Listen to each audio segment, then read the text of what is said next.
Welcome to the Jazz Flyte Podcast. I'm your host, Darrell Scott, and together we will dive into the lives and careers of the jazz legends who have left a rhythmic imprint on the world. Be prepared to reminisce on the highs and the lows of their musical journey and the trials that sculpted their timeless musical gems. We'll preserve the legacy of these extraordinary maestros and find inspiration in the melodies of their lives. Subscribe now and never miss a beat. Now, let's get to the show.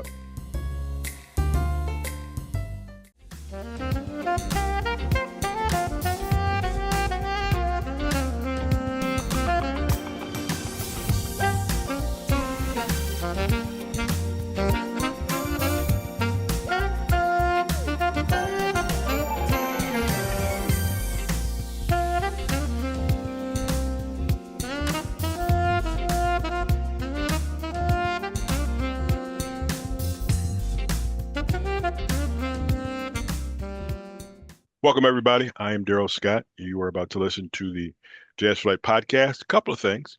As you well know, if you like what we do and like the conversations that we have with the artists that we have out there, subscribe. It'll appear at the end of the show. You just hit the button, you subscribe.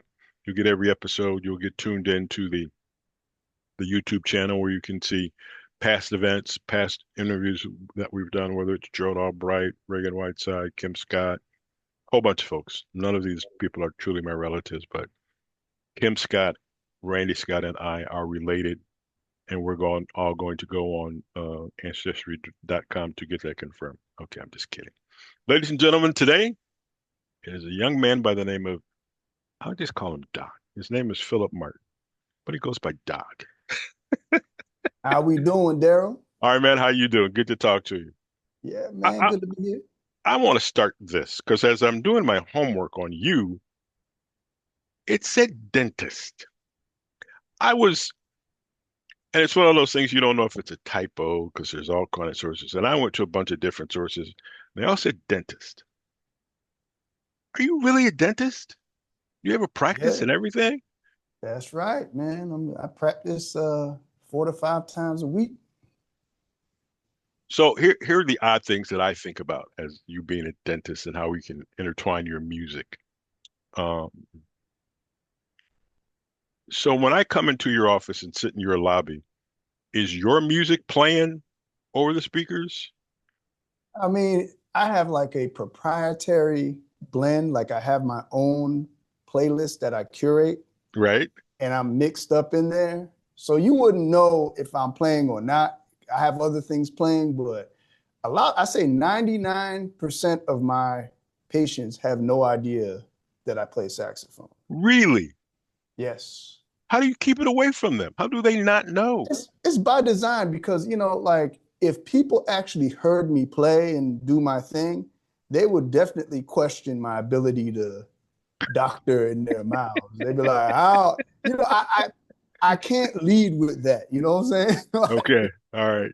But I would think that would get you more customers because now I get to hear music while I'm.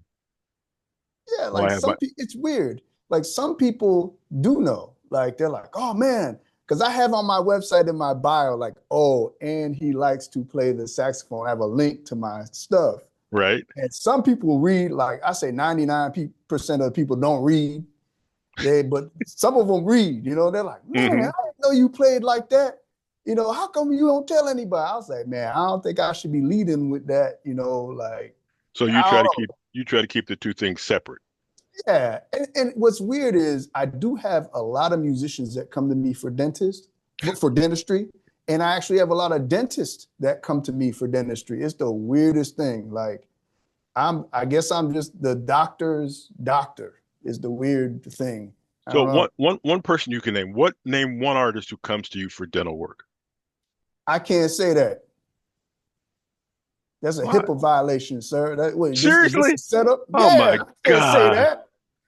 Oh. Can't disclose that. Oh. Well, yes, I would just say a lot of musicians come to me. A lot of musicians that you probably know come to me, but then you never know because I just, I can't say. And the other thing too is I'm old. Okay, I'm old. You don't look 33. You look younger than 33. How, if you can tell me or give me an age range, how old are you? I'm 47. Seriously, Yeah, yeah, yeah. I have a line that I cannot say because it is. It, we'll talk about it once we're done. Yes, sir. Something don't crack. That's all I'm gonna say. Yeah, man. It don't. Um, That's for sure. so how did you get into this music game? What prompted this? So, okay, I'm just gonna go all the way back. So, like, I'm 9 years old, and I'm sitting in my uncle's living room in Atlanta. I'm from Florida, but I was in Atlanta, Right. and this is when like compact disc like was the big thing. You know, the Yeah, compact disc player was the size of a VCR. I know all about it. So they're playing this music over these speakers, and I'm like, what is that? I don't know what that is, but whatever that is, that's what I want to do. And it ended up being Kenny G's Songbird. His Mm, Kenny G, they was playing a CD by Kenny G. So like literally the next week, I'm like, look, I want to play in band and I want to play saxophone. So I started playing, and I'm just one of those dudes that just stuck with it. Like I played in elementary, I played in middle school, played in high school. Uh, I got a scholarship to college for performance of music. So I was a music major. Uh, and I don't know if you want me to tell like how I ended up becoming a dentist. I was a full-time musician for a while. I, I'm going to ask, when does the dentistry fall in line? It's about to. So I guess I'll just tell the rest of the story. So I was sitting there playing. I was a professional musician. I was playing 5 nights a week at like the top jazz club in Orlando, Florida, because I was going to University of Central Florida. I was playing with this group called Cassandra Lewis and the Sounds of Soul. So Cassandra Lewis, I don't know if you know that show called The Voice. Yeah, She was the finalist on The Voice with Blake Shelton was her coach or whatever. Like she right. was literally like the top two, and she lost. Mm, Right. But anyway, I thought she was going to be the next Whitney Houston. I thought I was good to go. And she ended up getting a gig with Cirque du Soleil. And she was like, see you to the band. right. And man, I couldn't pay my bills. I was going bankrupt. And my dad, who's a dentist, you know, he always said to me, he said, music is cute and all, but when you get old, you gonna get ugly, and ain't no one gonna want to watch your ugly behind on stage, right? Pops will do that. So I was like, all right, he's like, but son, when I get old, I'm gonna get ugly, but at least my wallet is gonna be fat. Mm, And I'm like, I was like, nah, you don't know what you're talking about. So when this happened, I called up my dad and was like, that dentistry thing that you was talking about, how do I do that? He's like, son, you gotta take these classes, you gotta take this test, and then you gotta try out for dental school or whatever. So I did, and I got in, right, hmm to dental school. But at the same time I got into dental school, I got a record deal, Oh, right? So oh, I got, on one hand, I got like the record label sending me like, son, you better get on the road and promote this record. right. And then on the other hand, I got the dental school like, son, you better study these teeth so you know what the hell you're doing when you drill into these teeth. So I had to make a decision. And I chose both. But it was definitely some stuff I had to give up, man. It's like I kind of took like I did do like music. I toured and stuff a little bit while I was in dental school. It was very difficult. hmm But I took a 10-year back seat. Wow. Matter of fact, me and Eric Darius, we were going to school together. And we both got record deals at the same time. And I ended up going to dental school and he didn't. And you see kind of the Yes. trajectory he took, that could have been me. Right. I don't know, but I kind of want another feather in my hat, maybe, yeah, I don't know. Sometimes I regret it, but a lot of times I'm like, you know what? I kind of like my situation right now. Plus, Finally. if you get bored, so to speak, with one or the other, you have the other one to fall back on. And you can stay involved enough to where you are still an integral part of either dentistry or music. And your music's really good. Oh, thank you, man. So Thank I you. just, so how do you, in the course of your day, if I said, Doc, give me a typical day and how you function within that day. What if you got a call from the record company that says, "Hey, we need you to go out on tour starting Friday," and say it's Friday of next week, but you got clients lined up Hmm. to pull teeth and clean teeth. How do you tell them no? You got to wait. Man, What do you? it all has to just make sense. Like, so fortunately, in these days, now I own my own practice. Hmm. So I'm the boss. So no one's gonna fire me. So and the key that I did this on accident, but it's been a crucial part of the music and dentistry thing. My staff is extremely small. I literally have two staff members. So now I only have one actually, because I ended up firing the other one. But Hmm. but yeah, like I only have one staff. So if I leave, all I have to do is worry about paying one person. Because like the average dentist, they have like two receptionists, two Right. hygienists, all these assistants. They gotta pay all of that, all those people if they take off. So I could just be like, okay, as long as my schedule is skewed so that all my production to pay the bills and overhead is met, which we could probably do that in 2 days a week, or Hmm. I can take off a whole week if I want and just push everything down. But yeah, it's not. It has to make sense. So this tour and these gigs has to make some type of financial sense. And second of all, I want to do it. Like, does it Right. sound fun to me? Like, that's the beauty of being a dentist and a musician. Does it sound like something I even want to do? If it doesn't, the answer is going to be an astounding hell no. I'm not doing it. And I love the fact that I can say hell no, because there's a lot of BS out there, man. So how far is there a city that is too far for you to go to tour to get back to your practice, or you No, no? no, I mean, no, not at all. Like, I've been to Hawaii. Uh, I've been to like this year I'm going to St. Lucia. That's far as hell. Uh, I don't know. I mean, only thing I haven't really done is this year for the first time I'm going to like Japan and stuff. Hmm. But as I said, like nothing's holding me there. It just has to make a little bit of sense. Like I have to just cover my expenses, you know, and it's actually not that bad. Like, yeah, but there's no gig that I can't do. I just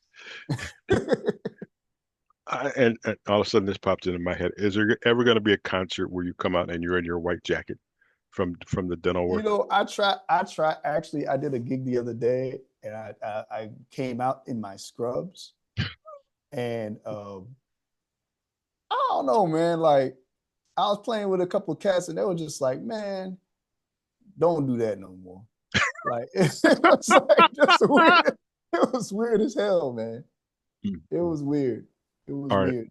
let's find out what you do. Let's hear Hermoso on the Jazz Flight podcast with our guest Phil Doc Martin.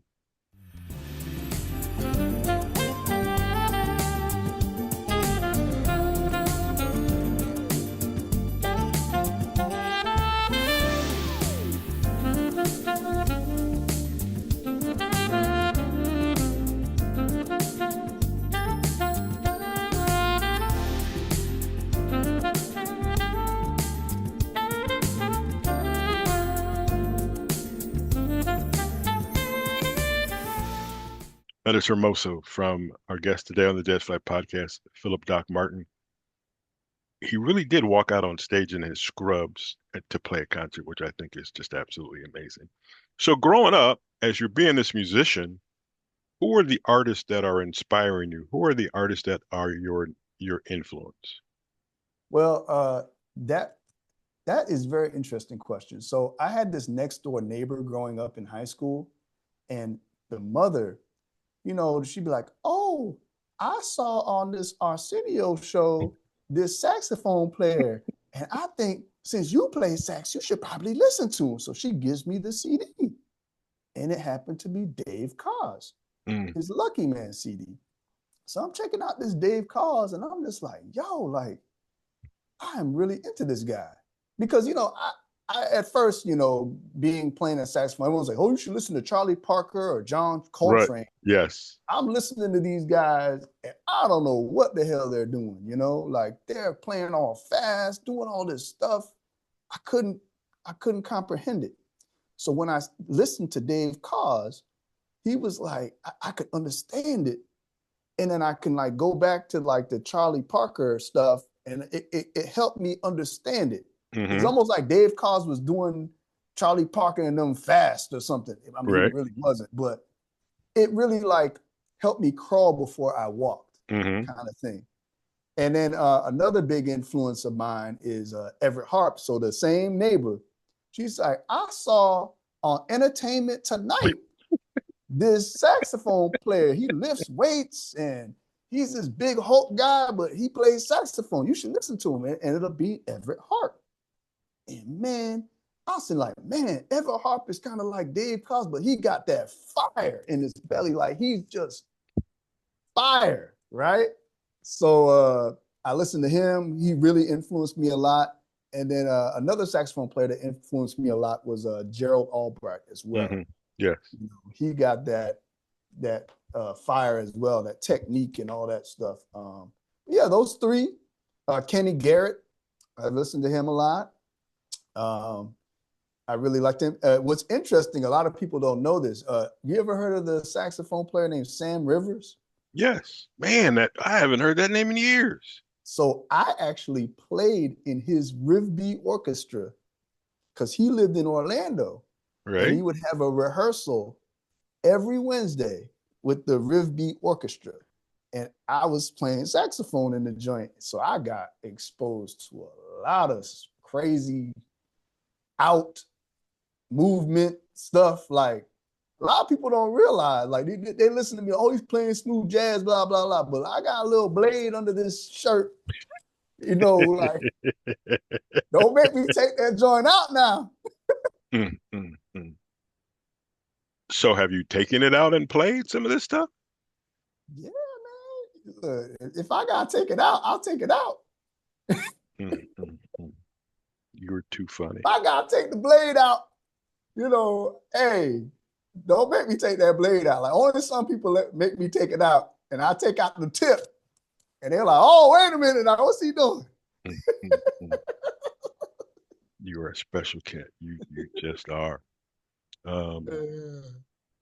So I think you have such an advantage. When I talked to Tom Brown and I said, when you're on the plane and you're flying, you technically have control. So you could play Love Approach or whatever you want to play, Closer I Get to You on the plane and see what people think. You get an automatic feedback. You really don't do that in your office. You really don't. Even the people that work for you. Let me just throw this out there so I can kind of test the works and see if they like it. Do you ever test with your audience, with your, dental patients? No. Because you know what? I don't have time, man. Like, I don't have time for the conversations, man. It's just like, I'm trying to compress your treatment into a certain block of time. Now, if we have time, sometimes I'll talk about the music with them. Like, matter of fact, I've been on tour with Walter Beasley for the last year. Right. And I've been getting a lot of patients. Like these Walter Beasley's fans are diehard. Walter Beasley's like, "You need to mess with Phillip Doc Martin." All of them like, "We are Phillip Doc Martin, everything." And they have driven distances to come see me at my dental practice. And I just took out a tooth on a Walter Beasley fan last week. I'm like, "I want you, Doc. I want my tooth taken out by Phillip Doc Martin." And guess what? Phillip Doc Martin took that tooth out. You're gonna probably be talking about that. So now I've got the tooth taken out by you. I'm going to go back and tell my friends. So your referral list of customers, it's got to be huge. It's big. How, It's how could you, hypothetically, mm, could you put the horn down and do nothing but dentistry and still be successful? yeah, man. It doesn't matter. Look, to me, what I've realized is all binary. It's ones or zeros. If I want to do dentistry and just that's all I want to do, it's fine. I mean, every human being has teeth. I really can't lose. You know what I'm saying? Like, or if I want to just do music all day, I mean, it has to make sense. Like, that's the goal. Like, eventually, I want to dwindle down to maybe 1 or 2 days of practice because I actually do like dentistry at this point. I mean, I used to not like it, but now that doing it my way at my own practice, I kind of like it. I like that control. But yeah, and as I get older, I'm finding that certain aspects of the music industry I'm not really a fan of. Hmm.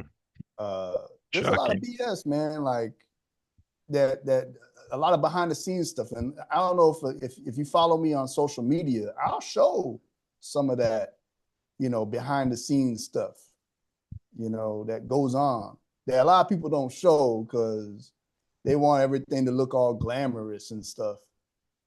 But there's a lot of behind the scenes stuff that's not cool. So it might not be something that you want to do on an everyday basis, and there's so many aspects of music that's cool that I'm finally starting to realize. And that's like the promotion stuff, like, making a jazz series or doing a festival, like, but it's your festival or something.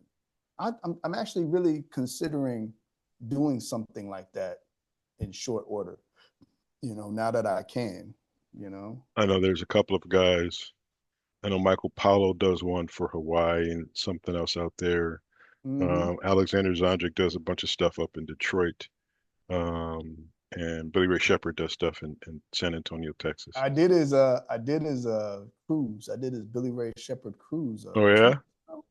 Yeah. Yeah, that was cool. It was a vibe. But it that's what I'm is, talking about. but it is so much. I think we as fans, listeners, we only hear your music. We don't hear how you got to the stage, how you got to be on this particular tour, how you got to be amongst this group. And there's a lot of negotiation. Mm. There's a lot of, because dude, I've heard stories. I have heard stories, and I'm like, let me just. I always tell somebody goes, Darrell, you got a really good voice. Do you sing? No, no, nope. My job is this. My job is to come on and go, ladies and gentlemen, let's welcome Phillip Doc Martin. You start playing, I walk off the stage. I'm done. I'm done. That's it. That's all I want to do. But Hey, it's good. I know your role, know your lane. That's all I got to say. But I this like it. this music business is far more cutthroat than people think. I'll say it that way. But in order to be successful in it, you have to deal with it. I will ask this question, and I've asked a Mhm. lot, and there's some things coming up. Are you, do you have a big record company behind you, or are you an independent artist? So uh, I say as of 6 years ago, I signed with this independent record label named Next Paradigm, Mm-hmm. Jacob Webb and Felicia Ray. Mm-hmm. Uh, Man, it's like the best thing I ever have done. Like, Really? you can't do this stuff by yourself. I was an independent artist. I had my own label, Sax Time Entertainment. I still do. Uh, it's hard, man, because you have to like finance everything, and you have to do everything yourself, and you can't do everything yourself, at least not excellently. Uh, but being with a label, you just have extra hands. You got people that are good at like marketing, people that are good at booking shows, people that's good at making music and tracks. You have access to that now, right? Mm-hmm. You have to give up some of the money the profit, but with this situation, they're not really trying to gouge you. Like, that's why I got out of the record label business, because they were taking like 70% Wow. of stuff, like, yeah, by the time you get your money, there is no money. Mm, mm, mm. All There right, is no money. let's take another pause and take a listen to work that you've done. I love this version of Ain't No Sunshine. So that's what we're going to listen to on the Jazz Flyte Podcast with our guest, Phillip Doc Martin.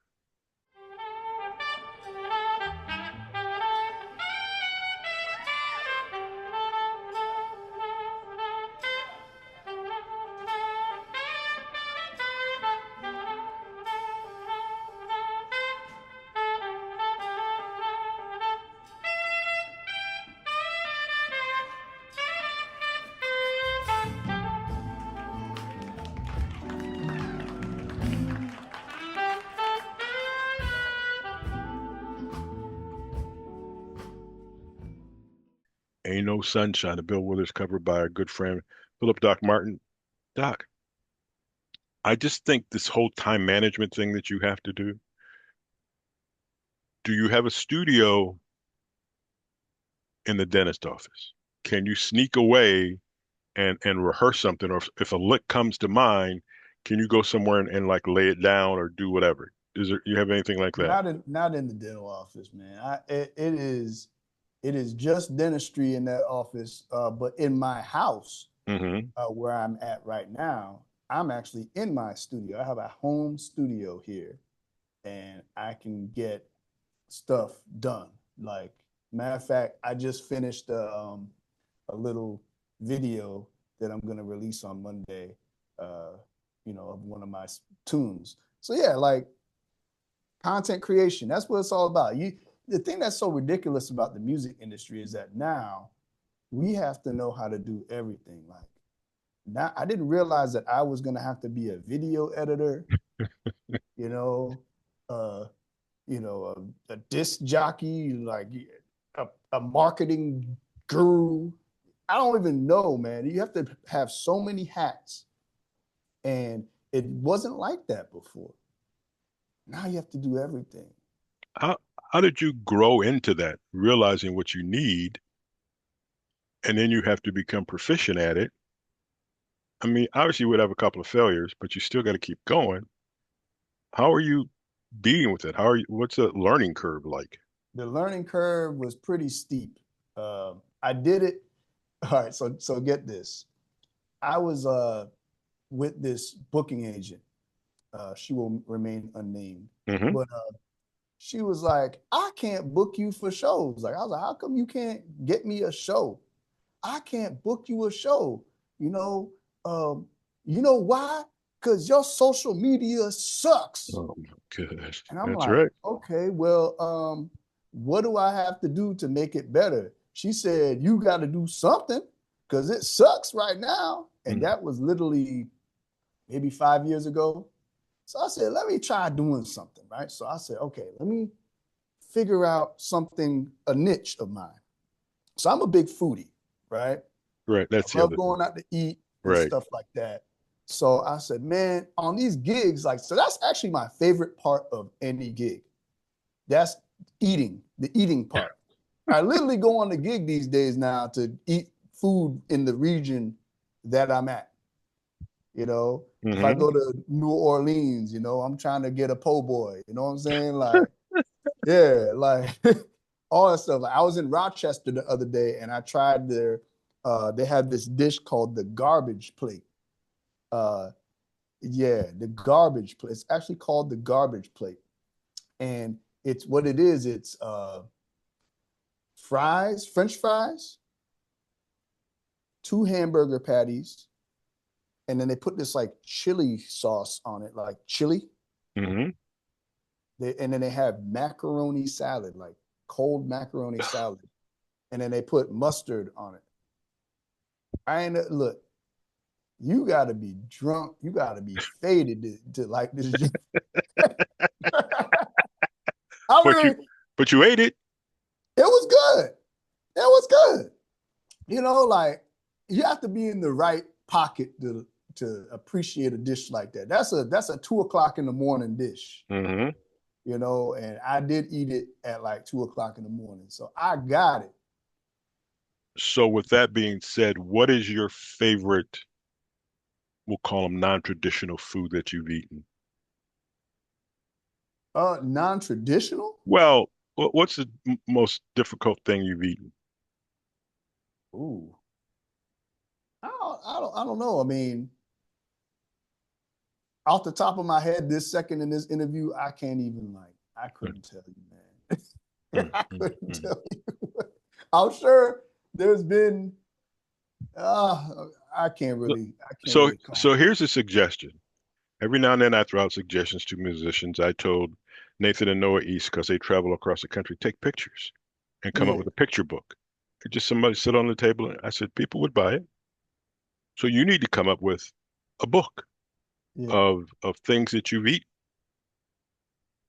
and just see what happens. Because then I think what would happen is somebody like me probably would try some of those things that you've eaten or go to the places that you've been to see what happens.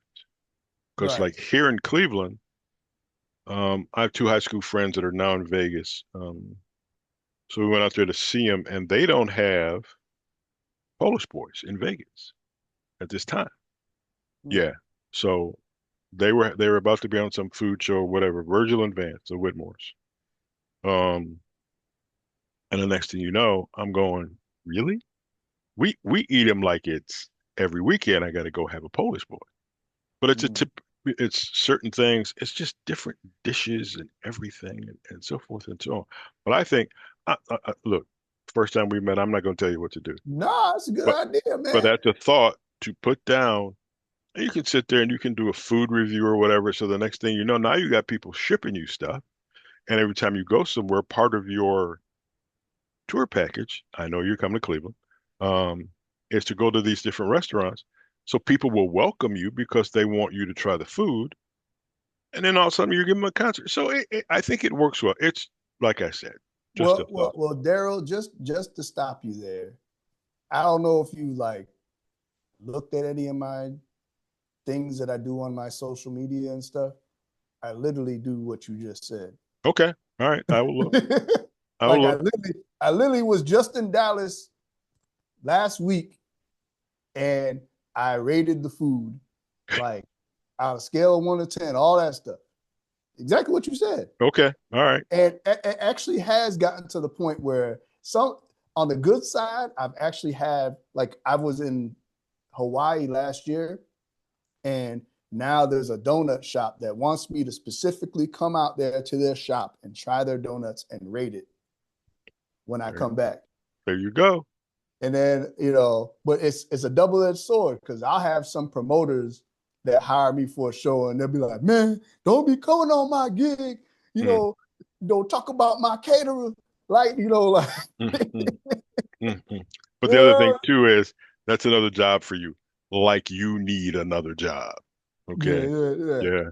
All right, man. I greatly appreciate this. So tell us what else, what are you working on right now? What's new coming up on the schedule for you? I got a bunch of shows coming up. Matter of fact, I'm gonna be in Cleveland Yes. coming up Hmm. in April Yeah, 4th. I believe it's April 4th. Yeah, April 4th. Yeah, that's going to be cool. So, Cleveland folk, come on out to that. Matter of fact, in a week and a half, I'm going to be in Delaware with Walter Beasley. We're doing a show over there. It's called Delaware Loves Jazz. So look out for that. And I mean, as far as me, you're going to see me everywhere, like a little bit Okay. of everything. Definitely, check me out on any social media that you have. Just type in Phillip Doc Martin into anything, and you will see what's going on, what I'm doing, all that stuff like that. You can go to my website, join my email list, and, get the exclusive treatment. What is your website? Are you on Facebook? Are you on Instagram? I'm All on everything smoking. I'm on everything. YouTube, TikTok, yeah, everything. So type in Phillip Doc Martin into anything and you will find me. All right, here's a tough question. I know how old you are. I'm not going to remind people. How much longer are you going to do all this? It's a good question, man. Um, I'm in a good spot right now. I say at least another 10 years. Okay. And after that, I'm gonna probably be in a different capacity. Like you might see me sponsoring shows, and you might see me, being the spokesperson. Like actually what's real interesting now, I see my world starting to go a different direction. Like, so now the dental world is starting to embrace me, meaning like I got this gig coming up in June, and I'm supposed to be going to the National Dental Association. They're gonna have me play at their big annual Mm-hmm. gala, Right. and then they want me afterwards to speak to them about my story and all this stuff like that at this fire pit thing. It's really cool. So I want to be like the sponsor for Crest, the next, telling people this is the toothpaste to get or something, just okay. Nice. Man, For stuff, man. best of luck to you. Good luck to you. Do your thing. You have an amazing personality. Let me say that first. Oh, well, thank you, brother. I It does. appreciate that. And we will look for you here in Cleveland on April the 4th to see you in person because you're with I'm with Patrick Lamb there. Patrick Lamb, yes, who also has been on the show. But greatly Oh, appreciate cool. it, man. We love it. We got to check you out. We reserve the right to call you back and see when you got new stuff going on. When you have new stuff, put it out there. Let me know. We'll put it on our social media and help grow your audience and just make you being you. And I'll talk to my dentist friends and tell them to. Hey, check me out, Yeah. baby. All right, man. Greatly appreciate it. Thanks for the time. All Ladies right, man. ladies and gentlemen, you've been listening to the Jazz Flyte Podcast. Our guest today has been Phillip Doc Martin. Not only is he a very good musician, he's a dentist and he's funny. I think the funny is the more important of all of this. So if you like what we do here, please subscribe. You'll see that button in a minute. We greatly appreciate it. From now until next week, we'll talk to you soon.